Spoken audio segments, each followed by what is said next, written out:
ela vai descrever alguns fatos e acontecimentos logo no início do Novo Testamento. O mundo já estava aproximadamente cerca de, segundo estudiosos, 300 a 400 anos sem ouvir uma mensagem da parte de Deus, sem ouvir uma profecia da parte do Senhor, seja esta escrita do livro de Malaquias ao livro de Mateus. Muitos vão divergir por um determinado tempo, momento, nesse espaço, mas todos têm uma mesma opinião. É o chamado silêncio profético. Cerca de quase 400 anos não houve nada escrito da parte de Deus, nada canônico, nada inspirado pelo Espírito Santo de Deus. Mas então nós vamos ler Evangelho de Mateus, capítulo de número 1, Evangelho de Lucas, no capítulo de número 1 e de número 2, aonde o Espírito de Deus, ele se manifesta na vida de uma mulher chamada Maria. Esta virginalmente concebe uma criança, cumprindo assim a profecia escrita no Antigo Testamento pelo profeta messiânico chamado Isaías. Eis que um menino nos foi dado, e o seu nome será chamado Emanuel, que significa Deus conosco. Amados irmãos, não é diferente do momento em que nós hoje estamos vivendo. Aquele povo esperava uma promessa de aproximadamente 650, 700 anos para que se cumprisse. Eles não sabiam o momento, a hora em que isso iria acontecer. Mas em determinado momento, a promessa de Deus se cumpre. O menino nasce, o menino cresce, o menino se desenvolve agora. Então este menino, com aproximadamente 30 anos, vai ao Jordão. E neste lugar havia um homem, voz do que clama no deserto, que prepararia as veredas, que prepararia o caminho do Senhor, pregando a mensagem de arrependimento. Arrependei-vos, pois já é chegado o reino de Deus. Eu em verdade vos batizo com água, mas aquele que vem após mim, este batizará com fogo e com o Espírito Santo de Deus. Então, amados irmãos, a palavra eterna vai dizer que Jesus, ele é batizado por João. E neste momento, então, ele começa a orar e a buscar a presença de Deus e a escolher 12, porque ele sabia que ele veio para uma missão aqui na terra.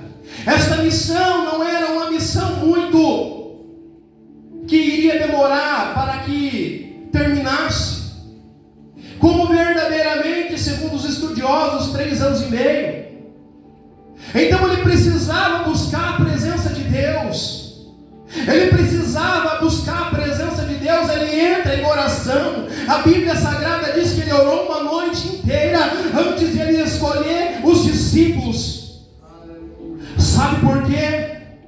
Ele sabia que ele iria morrer. Ele sabia que ele iria ser açoitado, morto, crucificado, mas que ele iria ressuscitar, e ao terceiro dia ressuscitaria, ficaria mais 40 dias conosco, e aos olhos daquele povo ele seria assunto ao céu, ele iria morar na glória com Deus. Mas ele precisava que pessoas continuassem a missão. Eu quero dizer para a amada igreja essa noite: Se nós estamos ouvindo a palavra dele aqui, ele escolheu os 12 homens certos, até mesmo aquele que o traiu, ele escolheu, porque nós estamos hoje aqui ouvindo a palavra eterna do Cordeiro de Deus.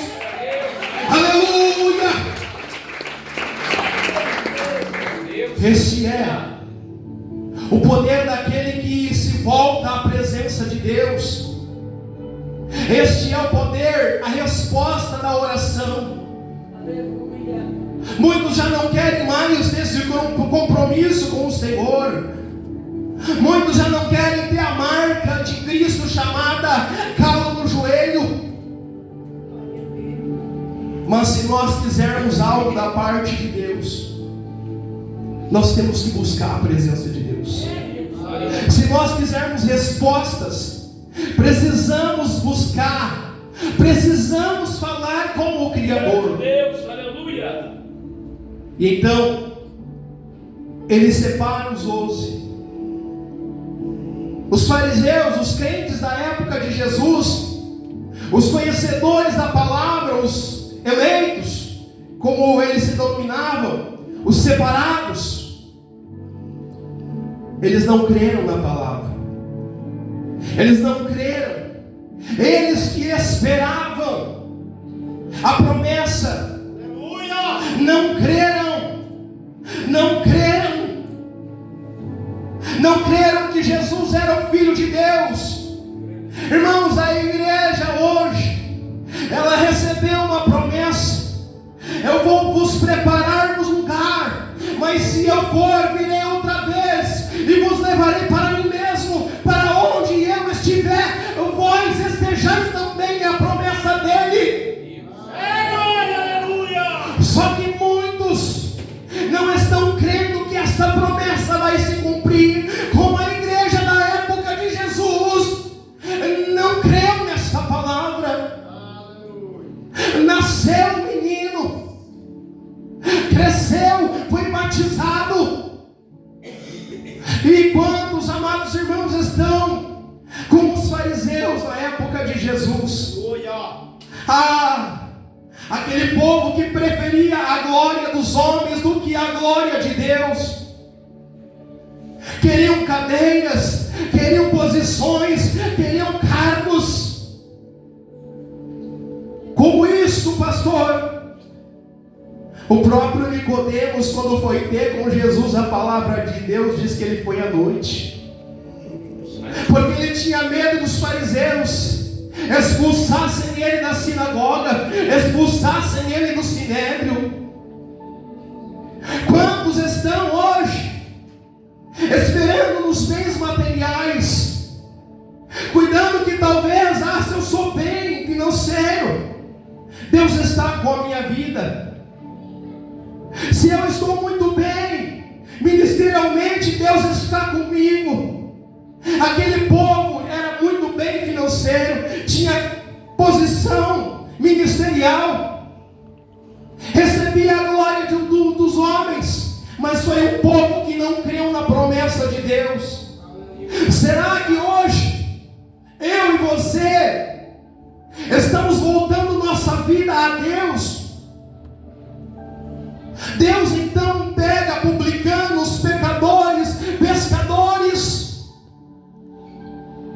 e chama para si e diz: você é meu escolhido, você é meu escolhido. Sabe por quê que os fariseus criticavam Jesus? Sabe por quê? Porque os fariseus queriam estar do lado daquele que dizia para o coxo levantar, e o coxo levantava. Eles queriam estar do lado daquele que dava vista aos cegos, daquele que expulsava demônios, mas não criam. Por quê?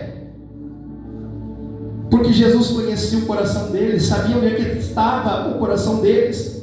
O coração deles não estava na palavra de Deus. O coração deles estava buscando glória humana, glória terrena. Mas aqueles pecadores, quando viam Jesus, Lucas no capítulo de número 5 vai descrever Jesus sobe num barco e diz: afasta um pouquinho este barco. E ele começa a ensinar, a pregar aquela multidão. Aleluia. Então, de repente, depois daquela mensagem gloriosa, Jesus diz: vamos um pouco mais para lá, Simão, pescador, lança a rede aí para o lado direito, lança aí. Aí Simão diz: Senhor, mas nós a noite toda pescamos, estava em mar aberto, eu, meu irmão André, João, Tiago, a noite toda nós pescamos, lançamos as redes, mas nem um peixinho nós pegamos. Mas pela tua palavra, alguém que cria na palavra de Deus, lança a rede. E a Bíblia diz que quando eles puxam, o barco vai a pique de tanto peixe que eles pegam. Sabe qual é a declaração de Pedro? Ele se prostra diante do Mestre do Senhor e diz: Senhor, afasta-te de mim, Senhor, porque eu não sou homem digno de estar aos seus pés. Alguém que reconhece, alguém que se humilha, alguém que sabe o Deus que ele serve. Hoje, infelizmente, irmãos, muitos de nós não estamos como aqueles pecadores e publicanos. Mas Jesus, o fato é que ele separou, que ele esteve com Pedro, com André, com Simão, com João, com Tiago. Ele chama Levi, ele vai chamando. E depois de ter os 12, juntamente com ele sobe o sermão da montanha, Mateus capítulo número 5, 6 e 7. E ele começa a pregar com poder, ele começa a pregar com autoridade, ele começa a pregar com unção.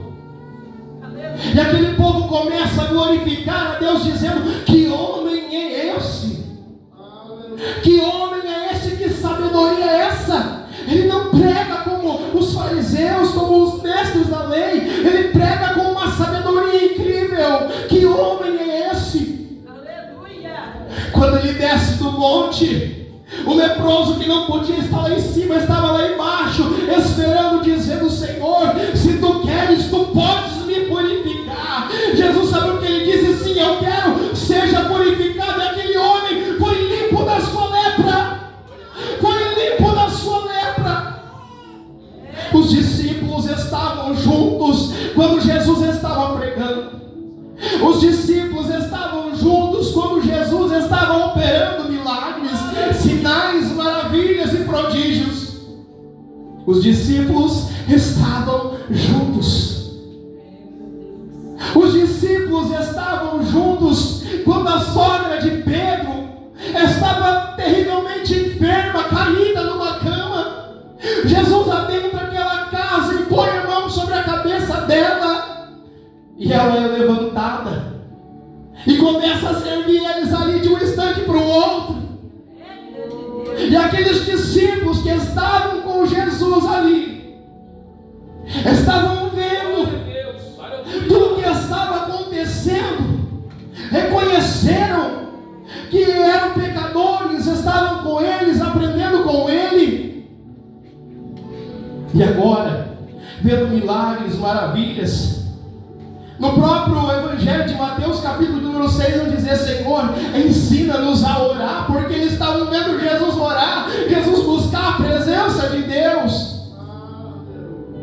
Eles tiveram, irmãos, a teoria com Jesus Cristo. Eles tiveram aulas teóricas ali sem perceber. Viram Jesus ensinando, pregando. Viram Jesus agora curando, salvando, libertando. Viram Jesus orando e tantas outras coisas, que a própria Bíblia vai dizer que não haveriam livros na terra capazes de escrever todas as obras que ele fez. Mas agora, no Mateus capítulo 8, no verso de número 23 que nós lemos, Jesus entra com eles dentro do barco. A Bíblia vai dizer, entrando ele no barco, quem? Jesus. E os seus discípulos, que estavam sempre aos pés de Jesus, o seguiram. Será que nós estamos seguindo a Jesus? Será que aonde Ele está, nós estamos? Será que nós estamos na presença dEle? Aqueles discípulos amavam estar atrás de Cristo, seguindo a Cristo. E agora, irmãos, eles seguem. Mas Jesus, para provar a fé deles, agora, irmãos, agora Jesus vai dizer assim: não está escrito aqui, eu estou apenas conjecturando. Jesus, ele está dizendo assim: olha, eu vou entrar neste barco e eu vou ficar quietinho ali no canto e eu vou dormir. Eu sei o que vai acontecer, mas eu vou fazer de conta que eu não estou vendo. Porque eles tiveram a teoria, mas agora estava na hora deles praticar a fé. Estava na hora deles exercer a fé do Cordeiro de Deus. E a Bíblia vai dizer que uma grande tempestade se levantou-se sobre eles, e o barco estava coberto pelas ondas. O barco estava se afundando, o barco estava indo a pique. E sabe o que aconteceu? Aqueles discípulos que viram Jesus fazendo, pediram para Jesus ensinar eles a orar. Sabe o que eu acho interessante aqui? Pelo menos 4 deles eram pescadores experientes, eram homens de mar, eram homens que já passaram por dificuldade, já passaram por situações difíceis. Sabe o que eu quero dizer aqui, amado irmão e amada irmã? Talvez você já passou por muitas experiências, passou por muitas provações, momentos de dificuldade, como nós lemos no primeiro texto: porque te abates, ó minha alma, porque te perturbas dentro de mim. Talvez você esteja passando novamente dificuldade, sofrimento, angústia, tristeza, problema no lar, na família, destruição de casamento, destruição de família, pessoa enferma lá no hospital, tua família não anda bem, você está passando por dificuldade, discussão, todo tipo de sofrimento, coisa que você já passou lá atrás, mas está passando aqui. Deus, aleluia. E aí, parece que tua fé não chega. Parece que você clama, parece que você ora, você pensa: eu estou sozinha, eu estou sozinho. Irmãos, Deus manda eu te dizer aqui: não é momento de você abaixar a tua cabeça, não é momento de você desistir, de você parar de orar. Está na hora de você continuar orando, buscando a presença de Deus. Pode ser que nesse momento você não está recebendo uma resposta, pode ser que nesse momento o céu está de bronze para você, mas se você está na presença de Deus, Ele está no barco. Se você está servindo a Jesus, Ele está no barco. Homens experientes, existem homens e mulheres experientes, já passaram por dificuldades, já passaram por situações difíceis, estão enfrentando mais uma. E aqueles homens, mesmo sendo pescadores experientes, se encontraram nessa situação, se encontraram neste momento difícil. E aí eles começam a buscar a presença de Deus. Eles começam a dizer: Senhor, Senhor, salva-nos nós que perecemos. Salva. E Jesus disse para eles: por que temeis, homens de pequena fé? Por que temeis, homens de pequena fé? Por que você está temendo? Por que você está?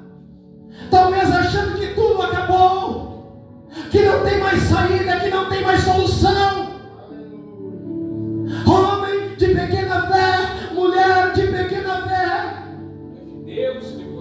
está na hora de nós despertar aquele que vive e que reina em nosso favor. Está na hora de nós se colocar em oração, em clamor. Não desistir, não desista, persevera, continua, porque Ele disse que aquele que perseverar até o fim será salvo. A prova não vem para te derrubar, a prova não vem para te destruir, a prova vem para te fortalecer, para te edificar, para te aproximar daquele que te salvou.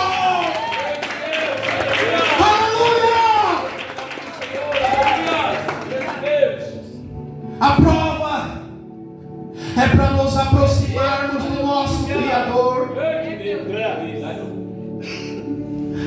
Aleluia. Glória a Deus. E Ele repreendeu os ventos e as tempestades e seguiu uma grande bonança. E seguiu uma grande bonança, irmãos. É como diz o ditado popular: depois da tempestade vem a chuva.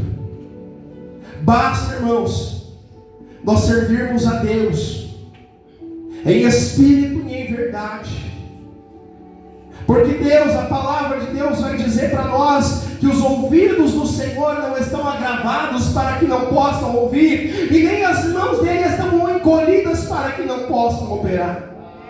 Mas são os nossos pecados que fazem divisão entre nós e o nosso Deus. Talvez, irmãos, talvez seja momento de um conserto. Talvez seja só o momento de você esperar e a resposta de Deus chegar. Mas o fato é que quando nós entendemos o propósito de Deus, vai vir uma grande bonança em nossas vidas. Vai vir um momento de paz, de alegria. Só que, irmãos, eu quero dizer para a amada igreja, e com isso eu vou encerrar: no mundo tereis aflições. No mundo tereis aflições, mas tende bom ânimo, porque eu venci o mundo. Pai, ele ora, Evangelho de São João: eu não os peço que o tire deste mundo, mas que os livre do maligno. Muitas vezes a nossa vontade é sumir, é desaparecer, é ir embora, ir para tantos lugares. Mas eu quero dizer uma coisa: o problema não vai sumir, o problema não vai desaparecer, porque no mundo tereis aflições. Mas Deus é Deus que opera. Deus é Deus que nos livra. Deus é Deus que nos guarda e faz grandes maravilhas sobre as nossas vidas. Irmãos, eu não prego paz para o mundo, porque o mundo não vai haver paz. Muitos pensam que vai haver a paz, que os acontecimentos que estão aí, os irmãos têm visto: guerra, terremoto, rumores de guerra, reino contra reino, ou seja, a esquerda contra a direita contra a esquerda. Isso não vai parar. Peste vai só piorar. Cada vez vai piorar, cada vez vai piorar. Só que Deus, ele fez um plano para nós. E este plano é um plano eterno. Ele disse: o meu reino não é deste mundo, o meu reino é eterno. E ele declara na sua palavra, eu sempre gosto de dizer esse texto: não se turbes o vosso coração. Crede em Deus, crede também em mim. Na casa do meu pai há muitas moradas. Se não fosse assim, eu vou teria dito. Se eu for vos preparar lugar, eu virei outra vez e vos levarei para mim mesmo, para onde eu estiver, vós estejais também. E disse-lhe Tomé: Senhor, não sabemos para onde mais, como saberemos o caminho? Jesus respondeu: eu sou o caminho, a verdade e a vida, e ninguém vem ao Pai a não ser por mim. Estão ensinando vários caminhos por aí, estão pregando vários Cristos por aí, mas eu prego Jesus Cristo, que morreu, que ressuscitou e que fez essa promessa para nos levar para a glória com Ele. Muito em breve, muito em breve, vai sair uma notícia de um povo que desapareceu. Era um povo muito humilde, que aqui muito sofreu. Este povo era o povo de Deus. Onde está aquele povo barulhento? Onde está que não se vê nenhum irmão? Alguém com voz de lamento vai dizer neste momento: aquele povo foi embora para Sião. Todo sofrimento vai ficar para trás, toda angústia vai ficar para trás, toda tristeza vai ficar para trás, e nós vamos encontrar com o Senhor nosso Deus. Aleluia.